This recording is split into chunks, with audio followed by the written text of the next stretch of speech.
பிரியமான சகோதர சகோதரிகளே, உங்கள் அனைவருக்கும் என் அன்பார்ந்த வணக்கம். இக்கால வேளையிலே கர்த்தர் நம்மோடு கூட என்ன பேசுகிறார் என்று பார்ப்போம். சங்கீதம் 50 அதிகாரம் 15வது வசனம். ஆபத்து காலத்தில் என்னை நோக்கி கூப்பிடு, நான் உன்னை விடுவிப்பேன், நீ என்னை மகிமைப்படுத்துவாய் என்று சொல்லப்பட்டுள்ளது.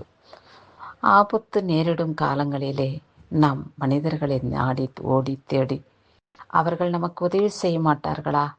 அவர்கள் நமக்கு இந்த ஆபத்து காலத்திலே, இந்த இக்கட்டான சூழ்நிலையிலே நமக்கு உதவி செய்ய யார் இருக்கிறார்கள் என்றெல்லாம் தவித்து அங்கலாய்த்து மனிதர்களை நாடி ஓடி தேடி நாம் ஆதரவு பெற்றுக்கொள்ள, அந்த இக்கட்டான சூழ்நிலையிலிருந்து விடுதலை பெற நாம் முயற்சிப்போம்.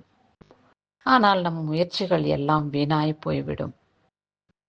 அந்த மனிதர்கள் நம்மை விடுவிக்க கூடாமலும், ஆபத்து காலத்தில் நமக்கு உதவி செய்யாமலும், இயல முடியாமல் இருக்கும் பொழுது நம்முடைய இருதயம் மிகவும் துக்கிக்கும். வேதனையோடு துக்கத்தோடு நம்முடைய இருதயம் அங்கலாய்த்து வேதனைப்படும். யாரிடத்திலே நான் செல்வேன்? யார் எனக்கு உதவி செய்வார்கள் என்று தவிப்போடு காத்து கொண்டு இருக்கும் பொழுது இந்த வசனம் உங்களுக்கு வெளிப்படும் என்றார். இந்த வசனத்தின் வார்த்தையின் நிமித்தமாய் கர்த்தர் உங்களை விடுவித்து பாதுகாத்துக் கொள்வார். என் மகனே, என் மகளே, ஆபத்து நேரிடுகிற காலங்களிலே நீ என்னை நோக்கி கூப்பிடு. ஏன் என்னை மறந்து விட்டாய்? நான் இருக்கிறேன் என்பதை ஏன் உணர்வில்லாமல் இருந்தாய் என்று கர்த்தர் உங்கள் ஒவ்வொருவரையும் பார்த்து கேட்கிறார். ஆமாண்டவரே, நான் உம்மை மறந்து மனிதர்களை நாடி தேடி ஓடுகையிலே எனக்கு ஒரு பயனும் இல்லை என்று அறிந்து கொண்டேன்.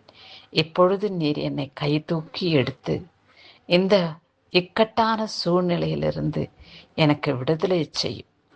என்னை பாதுகாத்து கொள்ளும், எனக்கு ஆதரவாயிரும் என்று நாம் அவரிடத்தில் முறையிடும் பொழுது கர்த்தர் நிச்சயமாக நம்முடைய வேண்டுகோளை ஏற்றுக்கொள்வார். நம்முடைய வேண்டுகோளுக்கு பதில் கொடுப்பார். அதற்கு தான் முன்னதாகவே கர்த்தர் சொல்லி இருக்கிறார். சங்கீதம் 50:15 ஆபத்து காலத்திலே என்னை நோக்கி கூப்பிடு, என் மகனே, மகளே, நான் உன்னை விடுவிப்பேன்.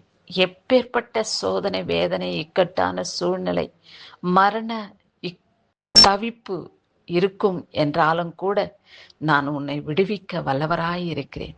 உன்னை பாதுகாக்க நான் இரட்சகராய் இருக்கிறேன்.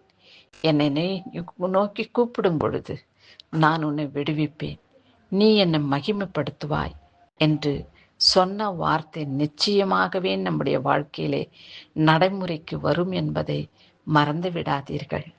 நாம் ஒவ்வொரு நிமிஷமும் ஒவ்வொரு வினாடியும் ஜீவனோடு இருக்குது கர்த்தருடைய கிருபைதான். நான் நிற்பதும் நிர்மூலமாகாது இருக்கிறதும் உம்முடைய கிருபை என்று புலம்பல் அதிகாரத்திலே சொல்லப்பட்டுள்ளது. ஏதோ கர்த்தாவே, நான் ஜீவனோடு இருக்கிறது கூட உம்முடைய சித்தம் ஆண்டவரே.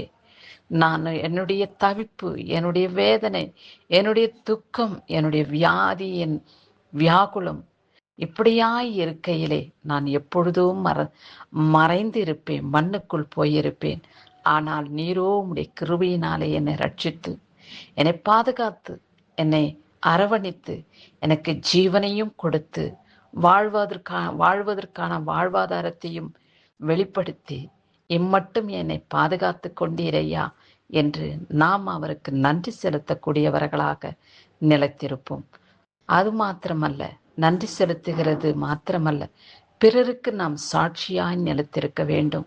இதோ கர்த்தரை அறியாத மக்களுக்கு நீ கர்த்தரை நோக்கி கூப்பிடு, இயேசுப்பாவை நோக்கி கூப்பிடும் பொழுது அனைத்து ஆசீர்வாதங்களையும் அனைத்து நன்மைகளையும் உனக்கு செய்து, அவர் உன்னை ஆதரித்து உன்னை பிழைக்க செய்து உன் வாழ்வை வளமாக மாற்றி உன்னை நல்வழியிலே நடத்துவார் என்று அவருடைய சத்தியத்தின் வார்த்தையின் உண்மையை அவர்களுக்கு நீங்கள் வெளிப்படுத்தும் பொழுது அப்பொழுது கர்த்தருடைய நாமம் மகிமைப்படும் அல்லவா?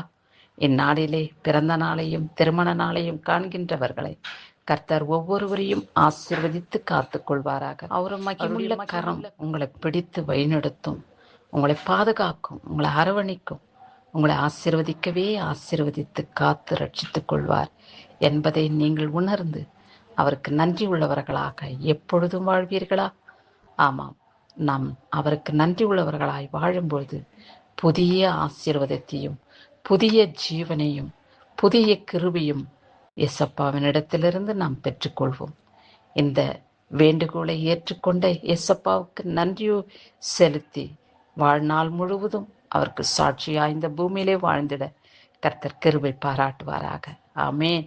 கிறிஸ்துவுக்கே சதா காலங்களிலும் துதி உண்டாவதாக.